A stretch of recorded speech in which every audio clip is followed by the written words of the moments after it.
Айында көп адамдардың жасайтын қателіктері ең бірінші ауыз ашқан бетте мұздай суды сылқ еткізіп ішіп алу. Бұл асқазанға, ұйқы безіне, өт жолдарына өте зиян. Ерте ме кеш пе бұл ауру туғызады. Сондықтан да ауыз ашқан бетте өте жып-жылы, ауыз күймейтіндей жылы су ішу.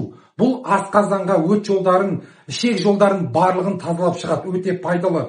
Содан кейін су ішкеннен кейін бірден тамақ ішпей, намаз оқып 15-20 минуттай уақыт өткізіп барып тамақ ішу. Тамақ ішкенде де өте тоймай, майлы жемей, тәттіден бас тарту. Біздің көп қателіктеріміз қарапайым уақытта жемейтін тамақтарды ораза уақытында опырып тұрып жейміз. Содан кейін тарауық уақытында аңқыңқ етіп сәждеге барғанда тамағымыз аузымыздан шығып кете жаздап тұрады. Содан кейін құлшылыққа деген жаңағы құлшынысымыз кетіп қалып ұйқыға тартып тұрады. Сол себепті тамақты тоймай ішу керек. Одан кейін тарауық уақытынан кейін де өзіміз болып шай ішейік дегенді қою керек.